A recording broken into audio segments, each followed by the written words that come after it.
Hello, everyone, and welcome back to the Ave Maria Press Professional Development Webinar Series.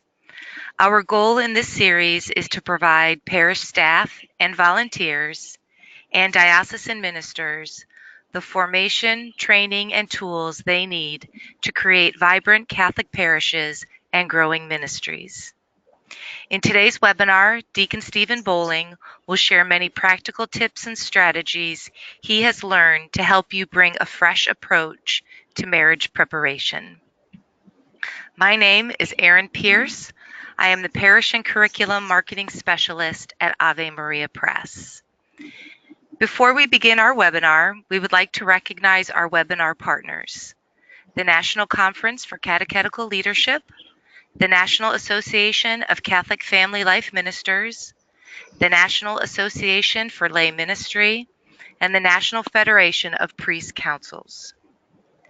Everyone in the audience is muted today, but you are able to ask questions. Questions may be sent to our presenter using the questions section of the GoToWebinar panel, which you can see displayed here. I will read as many of those questions as possible at the end of the presentation today. This webinar is being recorded, and a link to that recording will be sent to you later this week via email. With that, I would like to extend a very warm welcome to our presenter. Deacon Stephen Bowling is Director of the Office of Family Ministries for the Archdiocese of Louisville, as well as Permanent Deacon assigned to St. Gabriel the Archangel Parish in Louisville, Kentucky. Deacon also serves as spiritual advisor for his local conference of the St. Vincent de Paul Society. Deacon, welcome, and thank you for being with us today. Thank you, Erin. Delighted to be here. Thank you. I'm going to go ahead and hand over the presenter mode to you. And let's see. You can go ahead and pull up your PowerPoint. I'm going to turn off my webcam, and then I'll be back on when you're done. Okay, sounds great. Thanks, everybody, and I'm glad to have you here. I'm just going to kind of give you a brief background of how we got to the point where we are on this. The Joined by Grace program is the program that we have selected as an archdiocese for a parish-based marriage preparation. I became director of the Family Ministries office in August of 2015, and one of my early conversations with Archbishop Kurtz about this was around the subject of parish-based marriage preparation. His quote to me was, you know, we do a really good job of getting folks to the altar here, but we don't do so good a job after the wedding takes place. And he tasked me with figuring out a way to correct that oversight. And several things came into play right around that same time, kind of the perfect storm of events, which led us to where we are now, is that at that time, Archbishop Kurtz he was still the president of the United States Conference of Catholic Bishops, and as such, he was one of the representatives to go to both of these synods on the family. And also, he was president when during the World Meeting of Families, when Pope Francis came to Philadelphia. He says, you know, it was pretty a difficult time to be able to have two synods and a papal visit all within his term. He kind of laughs at that. He did a fantastic job, of course. And from all of that came forth Pope Francis's Amoris Laetitia, and also the new rite of matrimony was promulgated right around the same time. All these things kind of came together. And a new look at marriage preparation was kind of foisted upon the church around that time. It was the fruit of much discernment on behalf of the church at that time, and consequently, the time was right. And Joined by Grace was published literally right around the same time as all that happened. And Archbishop Kurtz had asked me specifically to find a new program. He gave me full reign to decide what I wanted to do, how I wanted to do it, etc. I was very pleased with that. And as you might suspect, as someone who is in charge of family ministry and marriage preparation for the Archdiocese, I get a lot of stuff from every Catholic publisher you can imagine, especially at this time when all sorts of new books were being written. And it took me a little while to discern just exactly through all of this, and they're all fine, they're all good. But the Joined by Grace program very quickly floated to the top. And as I go through my presentation here today, I hope to explain to you why it is so very, very good. As you'll see in the prayer report presentation that you have on your screen, it's kind of a bit of a notes section for me, but it also kind of hopefully gives you all some background as we go through this process to kind of see exactly how, what its advantages are. And I'll try to explain to you why I felt them important as we go through this. As I had mentioned to you already, it is up to date with Pope Francis's Amoris Laetitia and the new rite of matrimony. That was the first thing. But one of the better things about this program, and I didn't know this really until I got into it, it is wonderfully designed for millennials. It is written with millennials in mind. And the training program that I developed around this product is one where we actually study much of what millennials currently believe, how they look at things, and how they approach the concept of marriage. It is very different as a generation goes, as all generations, of course, are. They're all unique. But this one here plugs in very well to that, although at the same time, it is very adaptable to any age or state in life. It is not a millennial-only program. It simply brings into the fold their particular outlooks on life, which most programs prior to this just simply didn't do because it was happening at the time.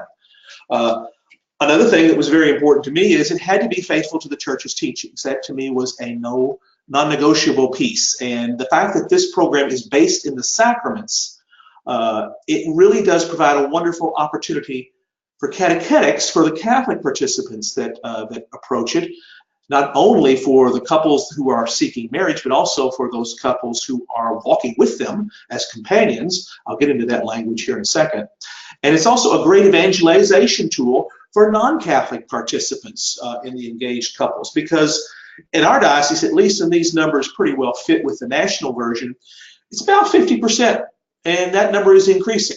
So we needed something that really did the welcome well, as well as the accompaniment well. That's one of the things that initially decided to me about this program. As I said, it had to be solid and reliable on church teachings. I think you'll find that very much it is that. And it's also extremely flexible. It's designed to be used for a couple-to-couple, one-on-one approach, but it's also adaptable for small or even large groups. So no matter which way you prefer to have a parish-based marriage preparation, or diocesan-based for that matter, if you wanted to use it for large groups, that is very adaptable to that.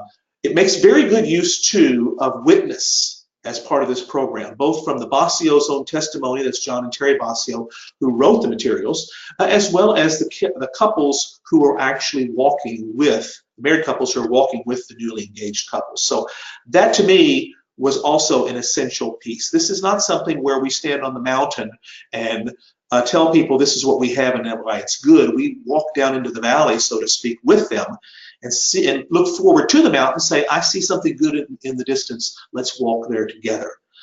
That's something that I have found is very, very important. The way this goes to market, as it were, is designed all around that, and I have found to be very, very effective.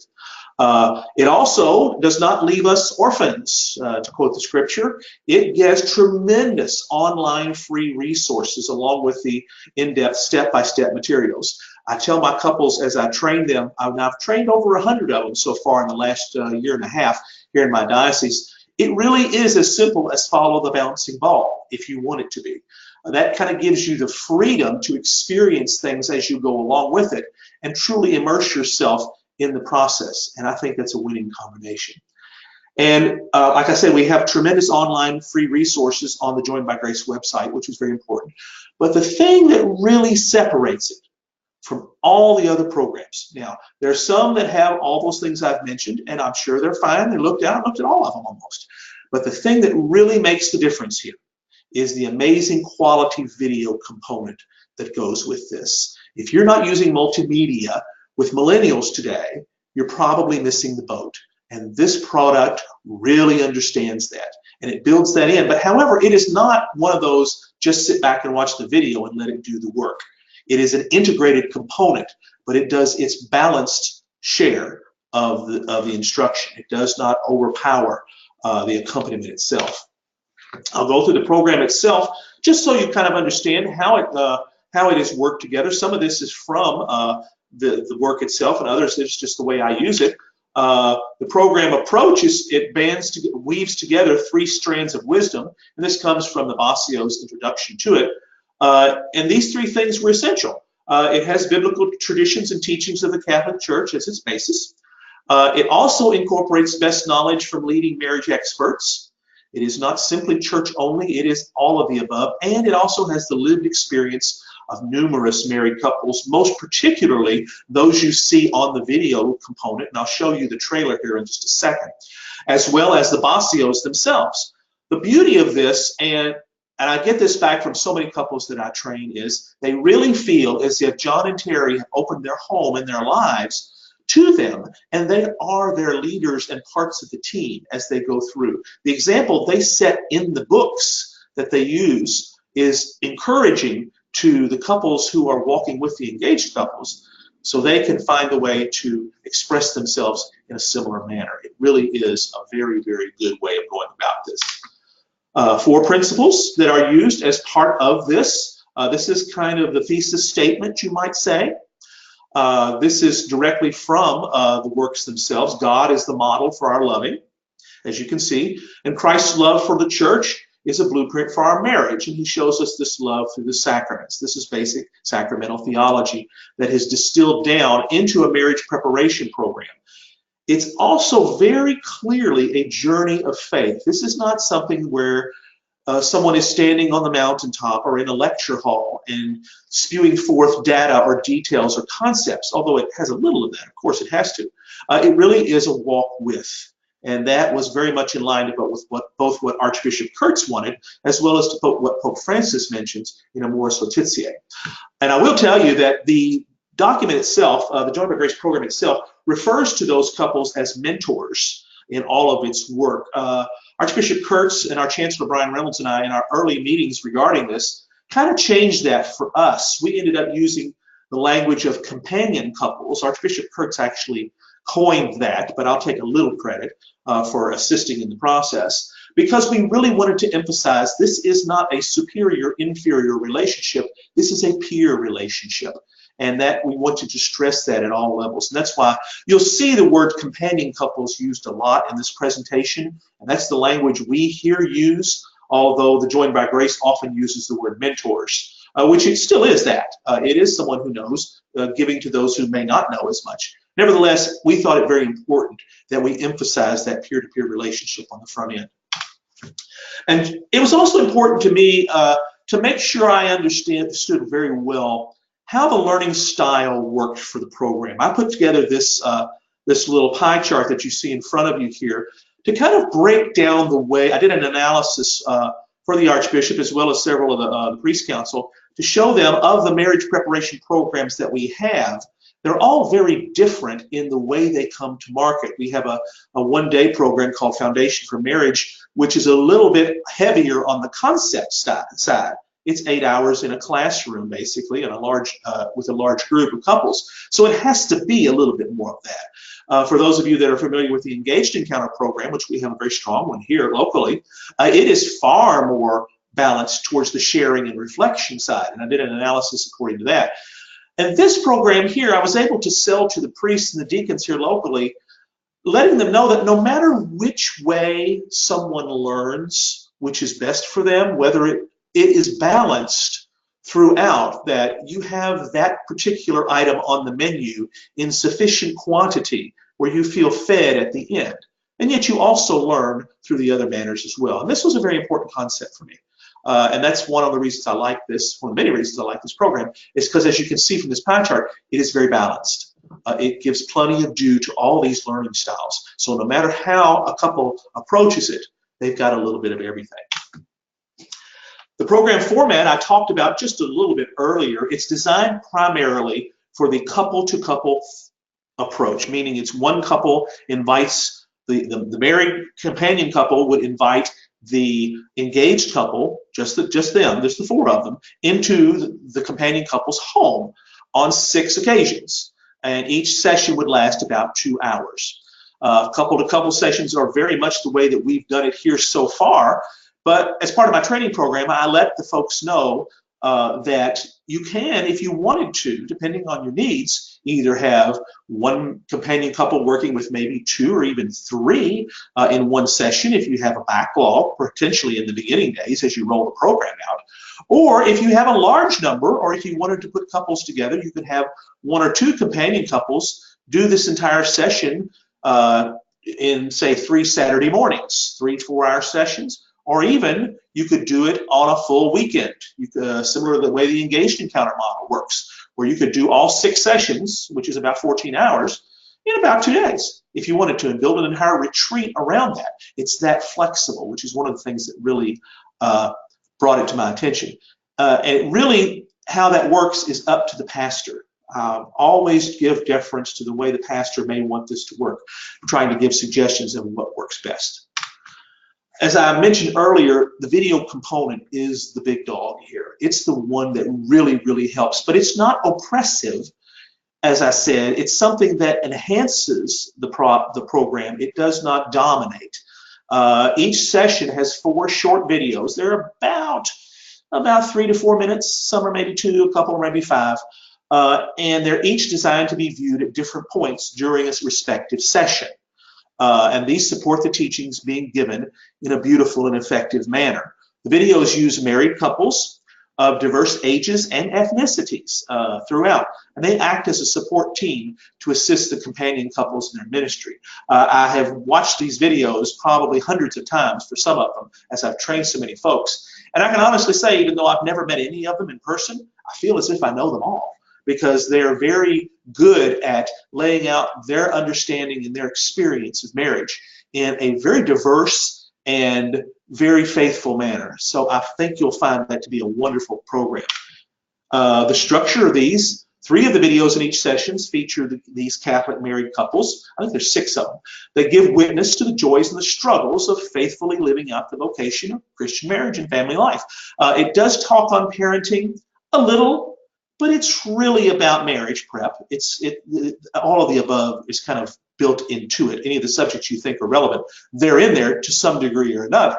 But it really is strong on the witness part. The video components are. However, each session also has 1 video given by a pastoral expert. It may be a priest, deacon, or lay minister, who links the grace of the session sacrament to the focus of building a strong and holy marriage. The 6 sessions that we have here are each based on 6 sacraments. The last session combines holy orders and matrimony together. And each one of these sessions has as I said, a sacrament as its base, but it also from there pulls out what I like to call a charism that comes from that sacrament that is effective and relevant and evident within the session of that sacrament and in a married life. The first session among baptism is all about welcoming and accepting, for example. The second session is on confirmation, and it's about accepting one's partner fully. The third one is on the Eucharist, and it's about giving oneself completely. The next one is on forgiveness, which is about the sacrament of reconciliation. Then about healing, which is on the sacrament of anointing the sick. And the last one is about service, which is about the 2, it combines the 2 sacraments of service, holy orders and marriage, kind of as a way to bring everything to a crescendo. These sessions all build upon each other, moving forward and discussing and walking with the couples on the videos and those that are giving these sessions in their homes, the ability to explain very deeply and effectively all the things that go into making a marriage. And with that in mind, I'm going to play the video trailer here. It's very short, 2 minutes.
And that video is, of course, on YouTube, as well as on the Joined by Grace website.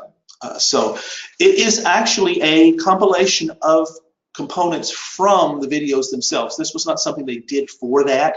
They brought it all together and produced that, but it's taken from the actual pieces that you would see. Who the program is for, and I've talked a little bit about this already, it's designed for millennials, but it works well for any couple seeking marriage. It can be effective for older couples, those who seek remarriage, although, as we know, there's really no such thing for those who are seeking marriage after a decree of nullity or widowing.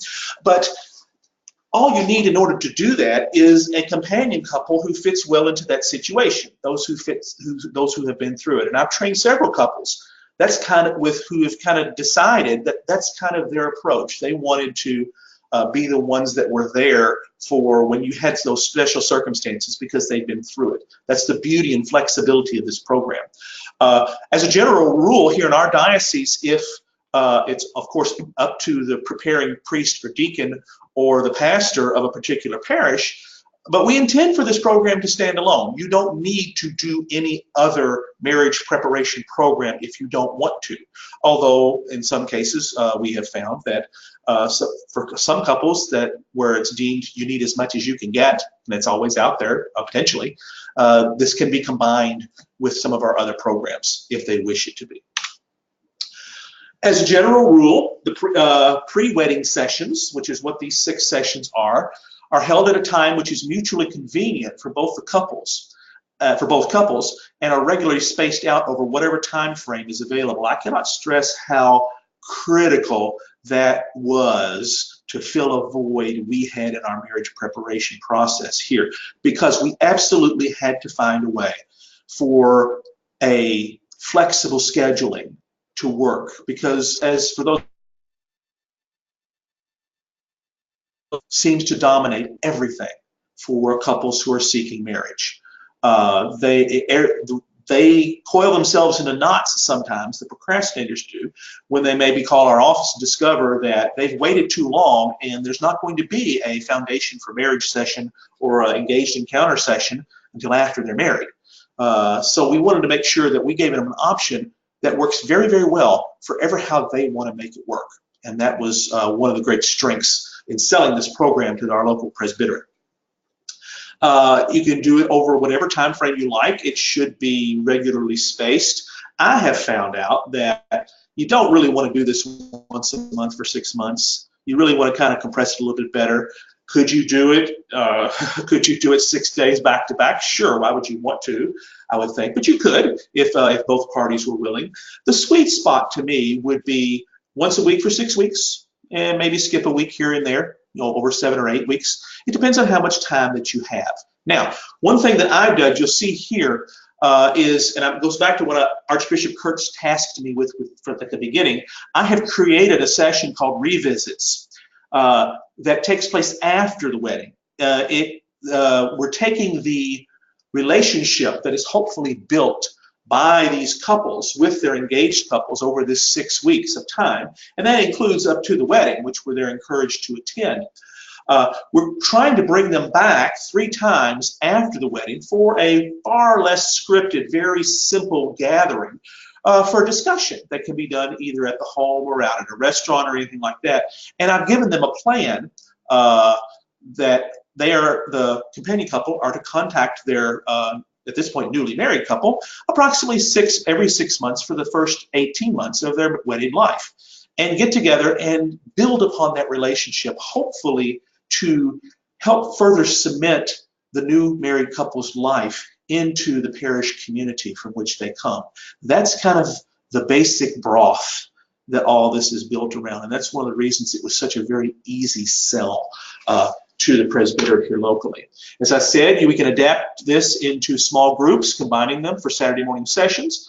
And you can also add special things in, like having a special dinner afterwards or dinner with a pastor. That's been done by some of our parishes here locally. Anything that can kind of be built out around this. Ideally, the way this program works, An engaged couple should have their focused premarital inventory done before they attend these companion couple sessions. Now, that's the premarital inventory that we use in this diocese. I know there are many other fine ones out there. Whatever one you use, if you do use one, I have found having that in somewhat close proximity is an important thing because they build upon each other. And we will often make, sometimes, in a best case scenario, the companion couple may be the couple that's administering the focused premarital inventory. That's not normal for most of us, but it is out there and it's possible. Most of the time it's a priest or a deacon who's doing that. And they will maybe send a brief email to the companion couple when they're assigned, explaining, hey, we went through this, and these are issues I think that you should discuss. They do not break confidentiality, of course, but they can kind of lead them in a way of, if they need to, into good areas they think would benefit the couple. The materials themselves, you can find all this information on the Joined by Grace website or on Ave Maria Press's website. The way this works is I would purchase what's called the starter packet for each of my trainee couples. I will have them purchased after the couple goes through the training. I have an arrangement made up with the Ave Maria Press. I fill out the order form, I send it into them, and I copy the parish staff person involved on the bill as well. So the product is shipped directly to the parish and it's billed directly to the parish. This makes certain that each parish where this program is going on sets Ave Maria Press up as a recurring vendor. So that way they can reorder materials as they need to. The starter kit, as you see here, contains 2 of the couple books. That's the blue books on your left. Those are given to each couple that is assigned, the engaged couple that is assigned to the program. It also has the mentor guides, which is the kind of the Bible that the companion couples use as they go through the sessions, as well as a DVD, which contains all the videos that they would use. Also, there is the program guide that comes in the starter kit that kind of explains to pastors, parish staff, deacons, whoever, kind of the way that you run this program. It's meant to be a supplement to the training that I offer, which kind of goes deep into what we have found that works up to this point. Generally speaking, the parish will order in a supply of the couples' books they keep on hand, and they give those out to the couples by either the priest or deacon, whoever's preparing them for doing the canonical paperwork on the front end. And then the companion couple is assigned once that process is in place. Both the mentor guide book and the couples book come in 2 packs. And I believe they're like $24 a piece, if I remember correctly.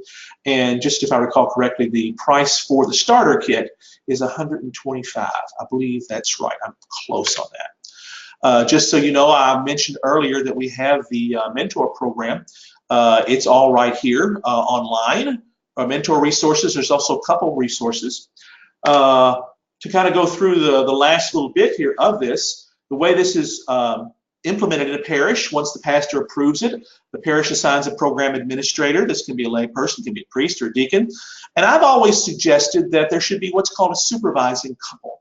Usually this is a deacon and their wife, if possible. We have a great number of deacons in my archdiocese, so this is an easy thing in most places. And they are intended really to be the mentors to the mentors, as it were. They're most of the time they go through the training themselves, and they may or may not actually serve as companion couples, but they're attempted to kind of keep folks together and keep the program running. It also provides me, as a diocesan administrator of all this, to have one point of contact. And as a deacon, I know them all here, so it's a real easy thing for me to make that work on.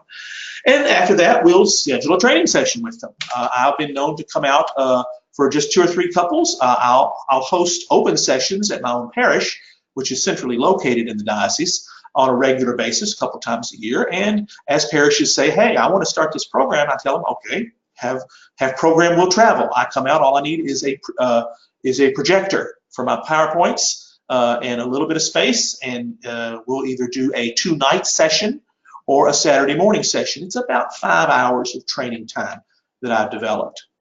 The parish administrator assigns the couples. They receive feedback from them. There is a process for that in the program, and they issue completion certificates that go into the parish records. so that way the canonical paperwork has information in it that they completed this program. They're not certifying how well they did. It doesn't get into the qualitative approach. It's really quantitative. In other words, they attended all these sessions with the companion couple. That's the intention here with that.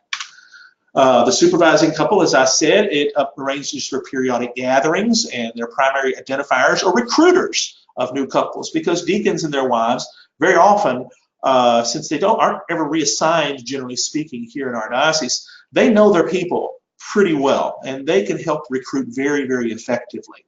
We found that to be a very good program for working here. The Family Ministries Office, which is me, is to provide the regular training sessions as well as enrichment sessions throughout the year. I'm very pleased to be able to say that Archbishop Kurtz has requested 2 listening sessions with all those couples which I've trained, which we're going to be having here, one in May and one in June for a half-day session. And we're going to ask questions. He's going to find out from them. What are they hearing? What are they seeing? As well as me being able to provide the opportunity for both John and Terry Basio to attend. Since they live in Nashville and that's not that far, they're going to attend those sessions, as well as a few other things that we have found through discussions that people want to hear more about, natural family planning, for instance.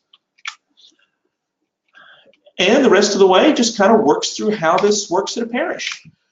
Just the last little bit here before I open it up to questions, we want to make sure that, as I said earlier, this is a peer relationship and never an authoritarian one. Companion couples should always have a stable and faith-filled marriage.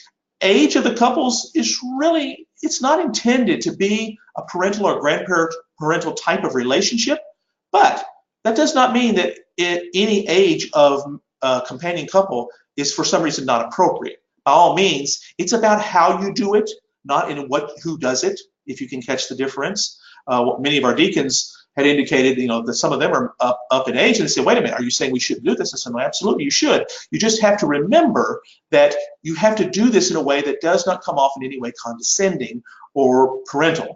You want it to be peer-to-peer. And of course, regular attendance at Mass and parish life is an essential one.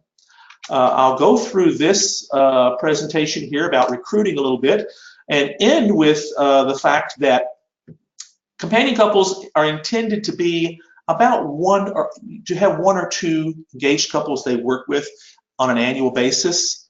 And that's kind of how a parish should know how many they should have. You kind of know how many weddings you have and on a yearly basis. You kind of want to build your bench, so to speak, of your companion couples accordingly. You don't want to train 8 or 10 and you only have 2 weddings a year. Then that means most of those couples just kind of atrophy before they ever get used. So that's something to be considered as we go along with the program. And that's it. About a minute over my 45 minutes there. I'd like to open this up to questions for the next 15 minutes for anybody that would like to give them to me about how we've done this and what our future is. And I'd also love some suggestions. You never know how that's going to go.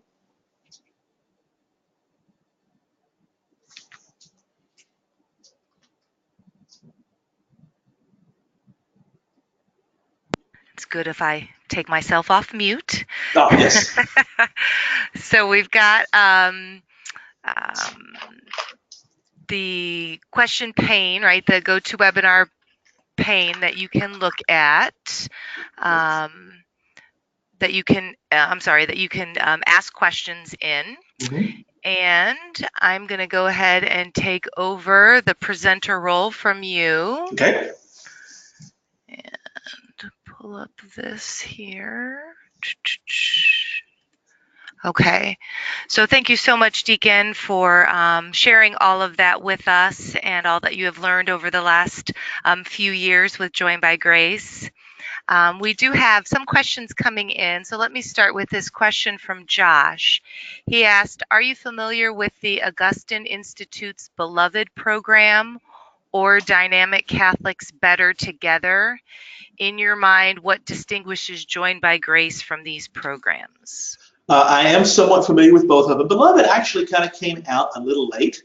It was by the time I was already well into the implementation of this, so striking while the iron was hot did have a lot to do with this because Ave Maria got this out early. I implemented this in, I I piloted it in February of 2017, and I spent the spring, summer, and early fall marketing it to all the parishes, and really rolled it out in October of 2017. And I've been training for almost a year and a half now to do this. The Beloved program is fine, as well as the Dynamic Catholic. As I've said before, there's nothing wrong with any of these programs, but the video component here, which you got a small taste of, really makes the difference. I think this, and I've had this feedback from the hundreds of folks that I've gone through this program. Wow, this is really effective. And as I've been talking to folks in the last 3 or 4 months, as they're slowly rolling this out in their parishes, I actually met one of the companion couples last week at one of our parishes. He said, yeah, I've gone through 2 of them already. And wow, it's the videos that makes it. It really is that good. Does that answer your question? Yep, that's great. Thank you. Christina asks, how are you finding the program working for millennials? Are you finding them engaging in parish life after they are married? Well, isn't that the million-dollar question? That is, of course, the intention. It is not a magic bullet, of course. Don't we wish that it was? But I will say this. Of the companion couples that have gone through the program all the way and have gone to the post-marriage sessions, the 3 revisits, as I call them, whenever they have the ability to meet with the couples, and some don't, because oftentimes couples, millennials, they may move. They may be in college. Life changes for them quickly sometimes. But for when they are stable in your stable community, they are more so grafted into the parish a little easier through this. At least we're hearing on the backside of this. This is from the companion couples, from their feedback they've given to me. And when we meet with Archbishop Kurtz in a couple of months, I'll have more on this. But they're finding that we welcomed them well. We taught them well. We walked with them well. They learned a few things, and they really had a great experience. And that's kind of what we're after. It's not an instructional issue for us. We can always do that. It's a companioning. It really is. That's the best word. It's a walking with them and making them feel a part of this process. And that's why a parish-based program is so effective, if you can get it rolling. Right, right. Can you tell us a little bit more about those 3 revisits that you encourage the companion couples to do? Sure. I created a booklet based on like I said, the relationship that's built. I have 3 revisits, which is one takes place 6 months after the wedding, another one is at a year, and the other's at a year and a half. And each of those is designed to be very lightly scripted, but I give the couples, the companion couples, a very simple task. They are to have I'm giving them a discussion topic to kind of get them in the door. I'm also giving them a question to ask, as well as a topic to discuss. And that's all. They don't even need to have the booklet with them if they've read up on it. And the question is kind of I guess the way of getting in the door, so to speak. At 6 months is, oh, wasn't that a lovely wedding? Let's go talk about your wedding. And at a year, it's your first anniversary. Let us take you out to dinner. It's your first anniversary. And a year and a half in, you've done this twice, hopefully, and you just kind of, let's just go out to eat. And all along the way, you're discussing issues or questions like, what does flexibility now mean to you that you're married? Something that illustrates very clearly the differences between where you are now and where you were before, and hopefully the things that we taught you along the way are becoming more and more real. And I have that information available. I can easily send it to anybody if they're interested in that. That kind of gives that out. I intended to be very lightly scripted, but it's a fact of we lose people so often. At least we can say we did everything we could to make them feel welcome. Definitely. Can you talk a little bit more about this peer-to-peer idea? There's a lot of questions coming in about that. Sure. It's an attitude. It's not anything other than that. It's not an older couple who are of grandparental age are very effective with a young millennial couple with this program. The trick is and I try to stress this during my training, we have to always remember, we do not take the position of the sage on the stage. I have the information and I'm imparting it to you. The program really won't let you do that if you work with it well, because it's about sharing, it's about being vulnerable, it's about going deep with your mistakes and your expressions. So if you follow that, that shouldn't happen. But it's a tendency we all kind of have if we're not careful. And that's kind of why I take the time to say peer-to-peer is exactly what we need to remember. We are married people on the journey just like them. And if they get that sense, they will never feel that they're being spoken to pejoratively or condescended to. No, not that anybody would ever mean to, but it could be implicit sometimes if we start lecturing. That's kind of why I emphasize that so strongly. So by peer-to-peer, you don't mean like same age? Not at all. No. But just No. that disposition of let's walk together through this. That's right. It's positional. It has nothing to do with the experience. And you might say, well, doesn't that kind of mute our experience a little bit? Well, yeah, because sometimes that has to be learned along the way. And the program is such that you drop in your moments of experience throughout, where it doesn't seem like you're lecturing or telling them, well, back in my day, we did it this way. No, you're saying, these are my struggles. And if you follow the program, you're going to find they're probably their struggles too. And that's the beauty. That's the beauty of the program. It works well that way. Sure. So we're getting a lot of interest in some of your the tools that you use, like you mentioned, the post-wedding sessions. So maybe we can talk after this about some things that we can send out to people that you'd be willing to share with them. Absolutely. Okay. Yeah. Awesome. It's not rocket science. It's really not. I don't have a problem with that. I mean, I created a booklet, and it's like, I think it's 20 pages maximum, and it's meant to be an easy read, plenty of pictures, to kind of tell folks, this is how you do it. But it's really up to you. Use the relationship. That's the beauty of it, because you've formed that so strongly. Shame on us if we don't take advantage of that, because that's one of the key sellers of this program. Pastors love it. They love to be able to say, wow, I'm going to actually maybe have a better chance of retaining these wedding couples that so often come in, get married, and we never see again. And there's so much, too, in the program manual that comes in the starter pack about that, You got it. It's exactly right. It's all built into that. The more you do it, I tell couples all the time, when they're first trained, you really need to keep close to that couple's book, read it, digest it, and play with it a lot. But by the time you've gone through maybe one or two couples, you may not ever look at it again because you know it, because there's so much stories in there. You're leaning more on your mentor guide to run through the program. But the content that they're learning, you probably have already assimilated. Okay, great. Deacon John has asked about the focus. How is focus used or integrated with Joined by Grace? He said focus seems to be a standalone program. It is. Absolutely it is.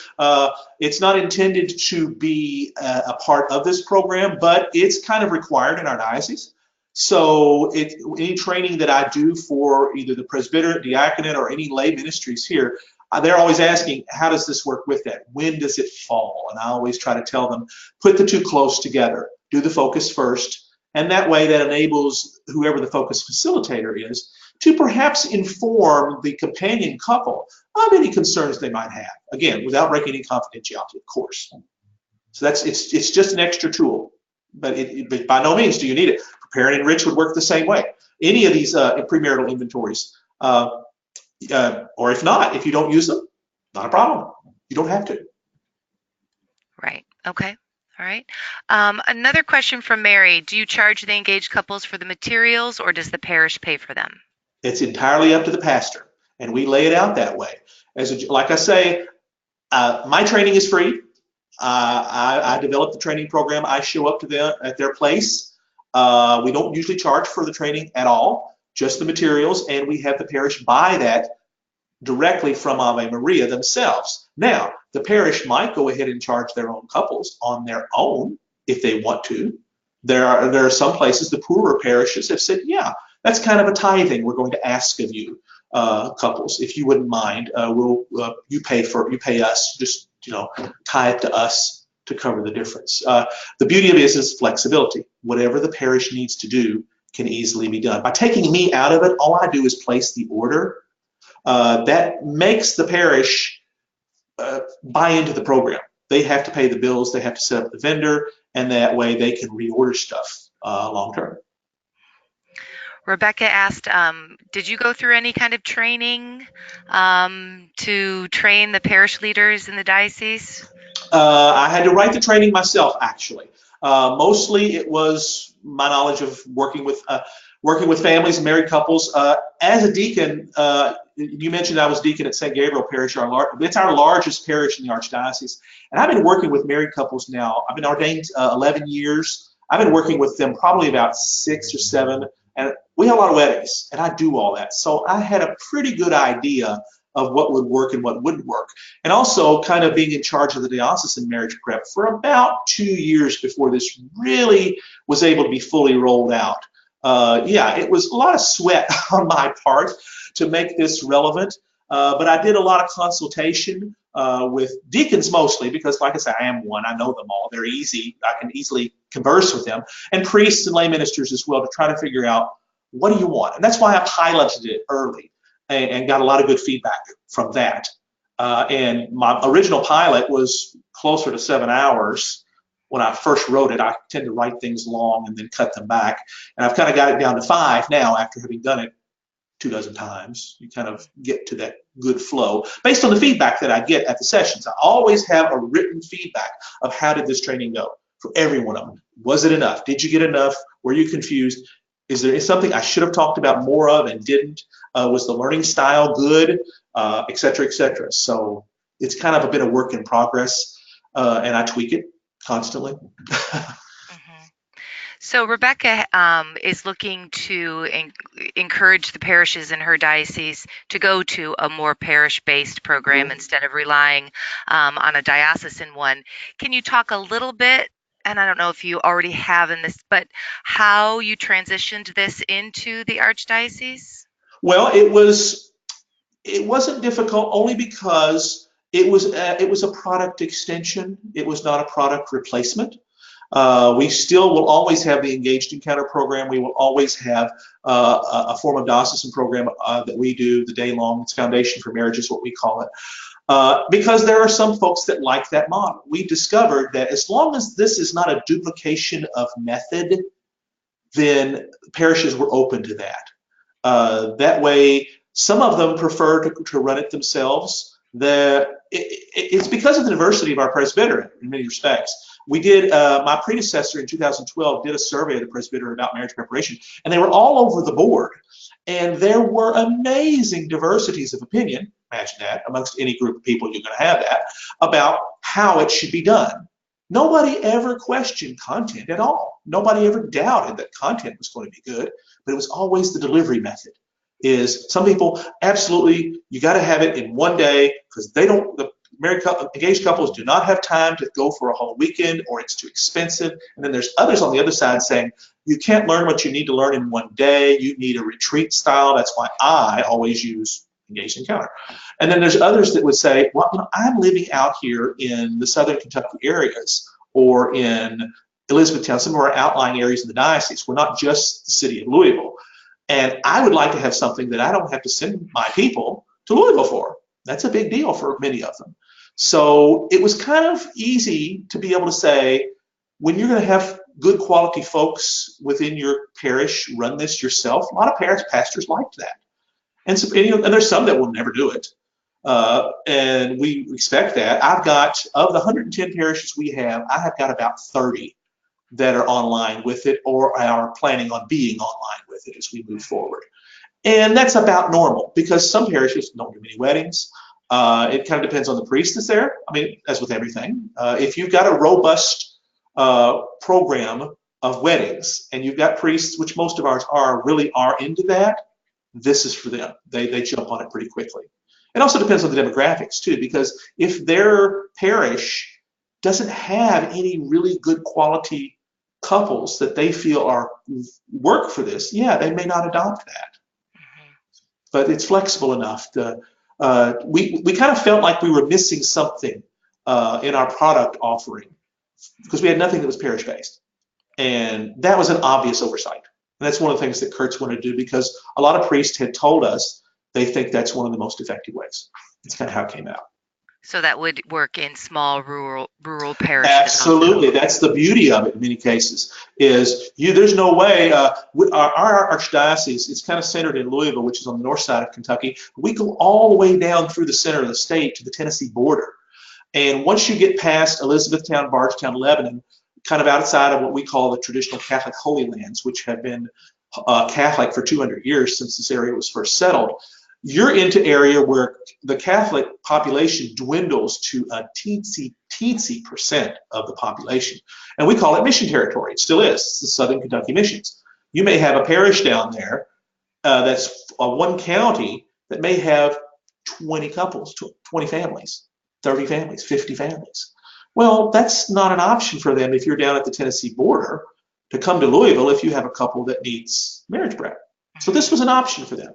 It's also something I'm planning on doing on a more regional basis with them as the need is out there. We're also running into the question of a Spanish version. I'm hoping that will be coming, because that's an issue that we've run into. But other than that, it's been extremely well received. That's wonderful. James asked, how does the program address family of origin issues as well as spousal communication? It is baked into each session. Because it's sacramentally based, those issues come up almost every session in some fashion.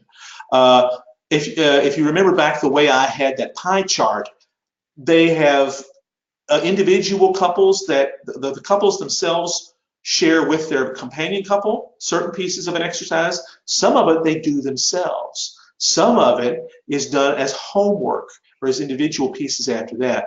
And these exercises are all designed around those two issues that you mentioned are preeminent in all of these. It is not primarily a catechetical program. It is primarily a marriage prep program. So those issues, among others, finance even, natural family planning even, those are all in there. Okay, great, thank you.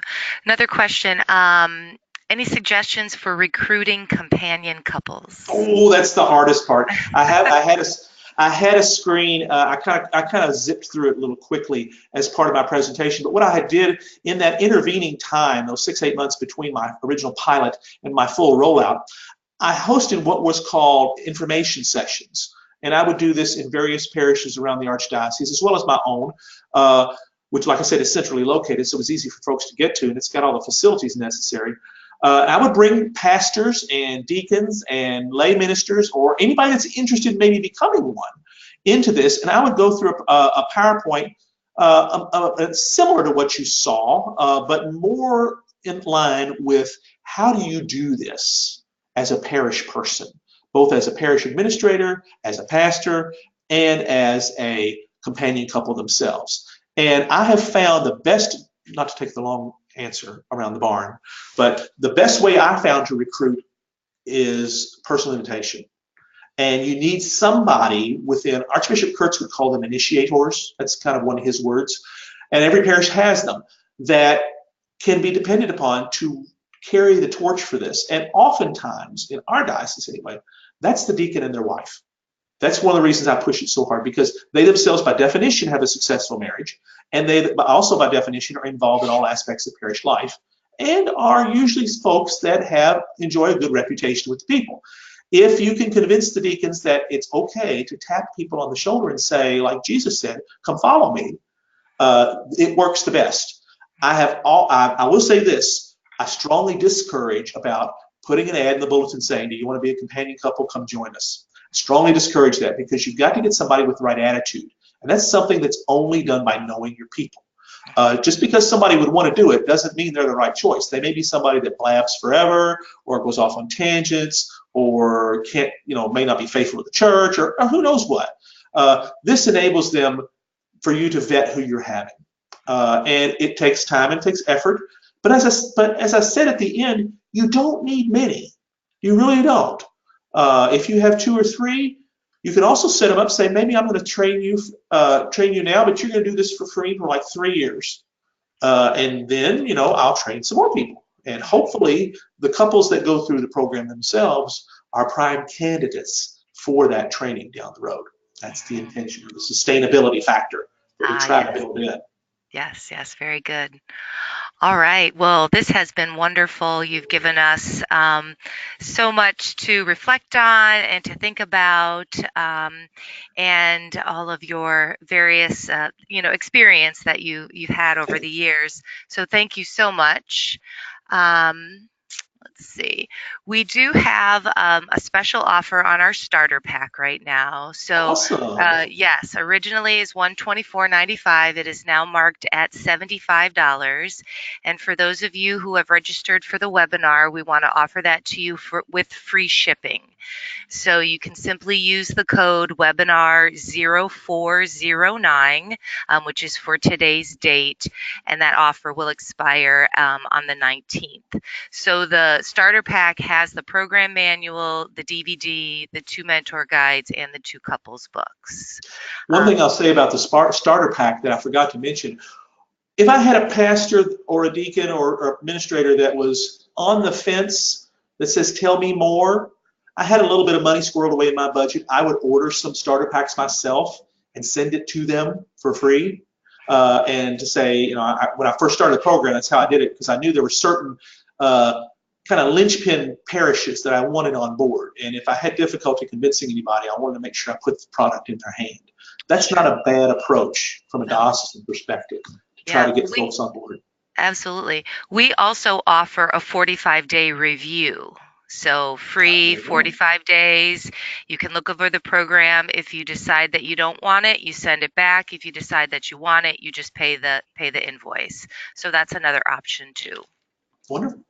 All right. So thank you to all of our attendees for their great questions and comments, and of course, Deacon, to you.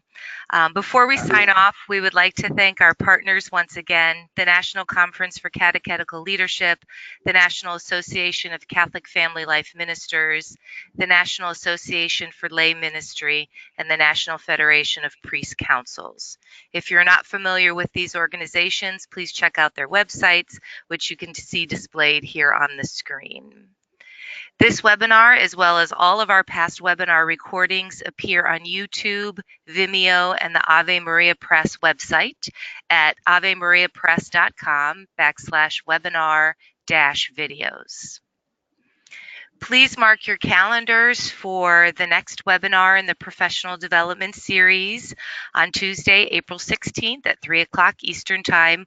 Michael St. Pierre, author of The 5 Habits of Prayerful People, will share 5 strategies for restarting your prayer life, no matter how busy you are. Both parish staff and volunteers will benefit from this down-to-earth approach to prayer. Everyone, have a great afternoon, and we will see you soon. Thanks so much. Thank you.